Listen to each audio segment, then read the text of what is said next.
नमस्कार, अर्काज किचनमध्ये तुम्हा सर्वांचे खूप खूप स्वागत आहे. चला तर मग आज आपण बनवणार आहोत कोथिंबीर वडी. आता कोथिंबीर भरपूर स्वस्त झालेली आहे, त्यामुळे कोथिंबीर वडी बनवूयात आपण. आता इथे मी एक जोडी कोथिंबीरची घेतलेली मोठी पेंडी होती, ती घेतली आहे. ती निवडून स्वच्छ धुवून घ्यायची आणि नंतर ह्याला मी बारीक अशी कट करून घेतलेली आहे. त्याचं सर्व पाणी नितळून घ्यायचं एका चाळणीमध्ये ठेवायचं, सर्व पाणी नितळून घ्यायचं आणि मग आपण ही कोथिंबीर कट केलेली आहे. एकदम बारीक अशी कट करून घ्यायची. आता इथे मी 7-8 हिरव्या मिरच्या घेतलेल्या आहेत. इथे ओवा घेतलेला आहे अर्धा चमचा, लसूण पाकळ्या घेतलेला आहे, अद्रक घेतलेलं आहे. आता मिरची, ओवा, लसूण आणि अद्रक ह्याची पेस्ट आपण करून घेऊया. मिरच्या थोड्या मोठ्या असल्यामुळे मी याचे थोडे तुकडे 2-2 करून टाकते. यात थोडेसे जिरे पण आपण बारीक करताना घालूया. थोडेसे जिरे टाकूया याच्यात. आता याची आपण पेस्ट करून घेऊया. अशा प्रकारे आपण मिरचीची पेस्ट केलेली आहे. या कपाने माझी 3 कप कोथिंबीर झालेली होती. आता त्याच्यासाठी मी इथे 1.5 कप बेसन पीठ घेतलेलं आहे. तर बेसन पीठ टाकून घेऊया. 2 चमचे मी इथे तांदळाचं पीठ टाकून घेते.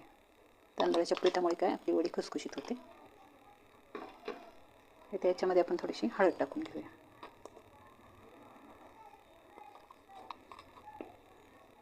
थोडीशी लाल मिरची पावडर टाकून घेऊया, कारण आपण हिरवी मिरची टाकलेली आहे. कलर छान येतो म्हणून लाल मिरची टाकायची.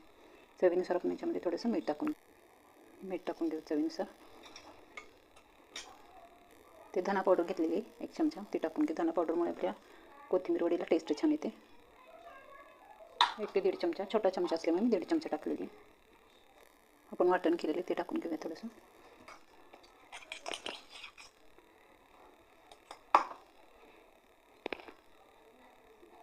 सर्व मिक्स करून घेऊया आता पण. आता याच्यामध्ये आपण थोडं थोडं पाणी टाकून घेऊया. पातळ पेस्ट करायची आहे ती.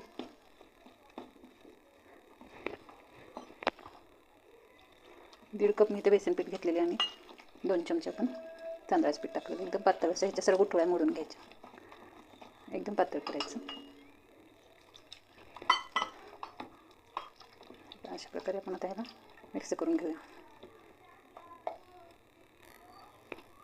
आणखी पाणी टाकूया. मी हातानेच फेटून घेते, व्यवस्थित फेटलं जातं. एकदम पातळ असं पीठ करून घ्यायचं आहे पण.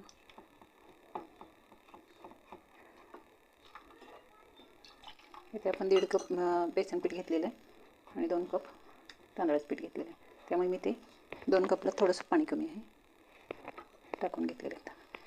अशा प्रकारे पातळ करायचं आपण पीठ. बेसन पीठच्या गुठळ्या सर्व मोडून घ्यायच्या. अशा प्रकारे आपण सर्व व्यवस्थित फेटून घ्यायचं आहे पण. अशा प्रकारे पातळ करायचं पीठ. मध्ये आपण इथे 2 ते 3 चमचे तेल टाकून घेऊया. तेल गरम झाल्यानंतर आपण इथे जिरे ठेवलेली होती ती टाकून घ्यायची. जिरी आपली छान तडतडली. आता इथे आपण मिरचीचं वाटण केलेलं ते टाकून घेऊ. थोडंसं परतून घ्यायचं. तिथे मी छोटा चमचा लाल तिखट टाकलेलं आहे. थोडीशी हळद टाकून घ्यायची. आता हे छान असं परतून घेऊया. याच्यानंतर आपण इथे जी कोथिंबीर बारीक कट करून घेतलेली ती टाकून घेऊया. चांगलं परतून घ्यायचं त्याला. कोथिंबीर जास्त घेतल्यामुळे वडी आपली छान होते. कोथिंबीर कधी पण वडीला जास्त घ्यायची. त्याला आपण परतून घेऊया. त्याला चांगलं परतून घ्यायचं आपण. कोथिंबीर शिजली पाहिजे अशा प्रकारे आपल्याला परतायचं. थोडंसं त्याच्यात आपण मीठ टाकायचं. आपण बेसन पीठमध्ये पण टाकलेलं आहे, त्यात ते प्रमाण बघूनच आपण याच्यात पण थोडंसं मीठ टाकून घ्यायचं. थोडंसं टाकून घ्यायचं. तर एकदा परतून घेऊया छान. कोथिंबीर आपली ह्याच्यामध्ये शिजली पाहिजे अशा प्रकारे आपण याला परतायचं. 1-2-3 मिनटं आपण याला परतून घ्यायचं. लगेच कोथिंबीर अशी मऊ पडते, शिजल्यासारखी होते.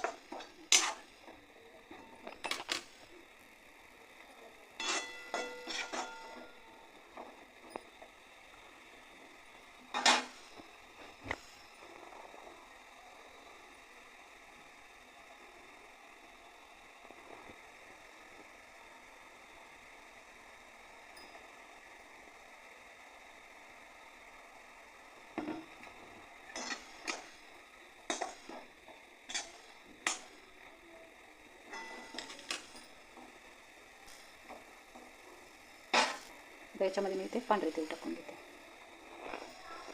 आपण जे मिश्रण केलेलं आहे बेसन पीठचं ते आपण टाकून घेऊया आणि चांगलं परतून घ्यायचं. एकदम घट्ट गोळा झाला पाहिजे अशा प्रकारे आपण इथं परतून घ्यायचं. बेसन आपलं आता ह्याच्यामध्ये शिजलं पाहिजे अशा प्रमाणात एकदम घट्ट असा गोळा तयार करायचा. हे बघा घट्ट होत आले आपलं बेसन पीठ. जोपर्यंत घट्ट होत नाही तोपर्यंत परतत राहायचं, कारण आपल्या ह्याच्या वड्या पाडणार आहोत. अशा प्रकारे सतत परतून घ्यायचं. जोपर्यंत घट्ट होत नाही तोपर्यंत परतायचं. घट्ट असा गोळा आपण बनवून घ्यायचा. आता थोडंसं आणखीन आपण याला 1-2 मिनटं परतून घेऊया, म्हणजे एकदम घट्ट असा गोळा होईल. अशा प्रकारे आपण आता इथे घट्ट एकदम गोळा बनवून घेतलेला आहे. एकदम गोळा घट्ट झालेला आहे.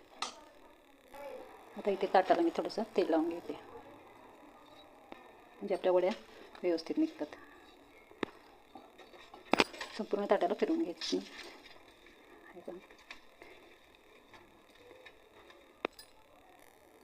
तेल लावून झाले. आता आपण इथे थोडेसे तेल टाकून घेऊया.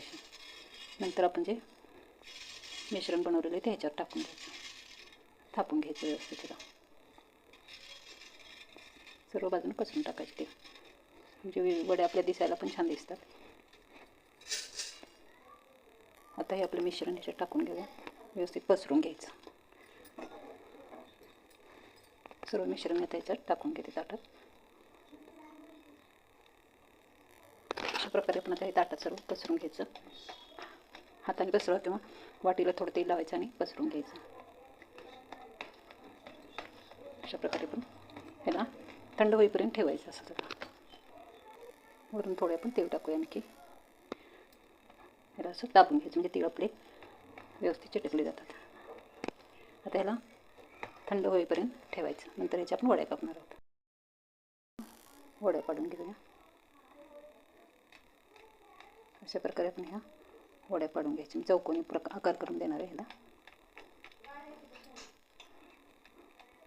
छान अशा वड्या आपल्या सुरेने वड्या पाडण्यापेक्षा आपण अशा उलटण्याने वड्या पाडायच्या. अशा छान निघतात वड्या. हे पण अशा प्रकारे करायच्या.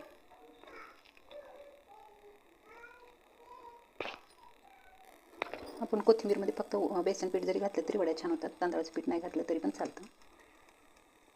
मस्त अशा वड्या होतात ह्याच्या. अशा प्रकारे मी आता ह्या वड्या पाडून घेते. अशा प्रकारे आपल्या आता वड्या निघणार. हे पहा, अशा प्रकारे आता मी सर्व वड्या इथे काढून घेतलेल्या आहेत. पहा, आता आपण या तळून घेऊ. पहा वड्या किती सुंदर पडल्या त्याच्या. तेल आपलं आता चांगलं गरम झालेलं आहे. आता आपण यात वड्या सोडून घेऊया. एक एक करून वडी अशी सोडून घेऊ. गॅस मिडियमच ठेवायचा. तेल कडकडीत गरम झाले की नंतर ना गॅस मिडियम ठेवायचा आणि तळून घ्यायचं. जास्त फास्ट करायचं नाही. थोडंसं गार झालं तेल वाटलं तर परत फास्ट करायचा गॅस. आपल्याला मस्त अशा आपल्या वड्या तळून येतात.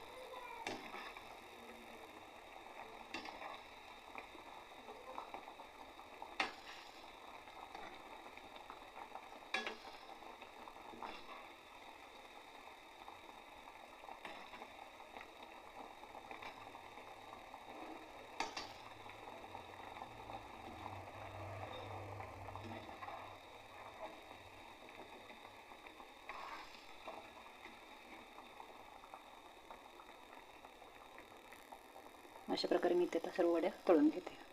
उरलेल्या वड्या पण आपण आता तळून घेऊया. कोथिंबीर वडी आपली इथे तयार झालेली आहे. रेसिपी जर आवडली असेल तर नक्की लाईक करा, शेअर करा आणि प्लीज सबस्क्राईब करायला विसरू नका. आता वडी बघा आपली किती मस्त खुसखुशीत झाली. छान अशा कोथिंबीर वड्या आपल्या तयार झाल्यात. व्हिडिओ संपूर्ण पाहिल्याबद्दल धन्यवाद. थँक्यू.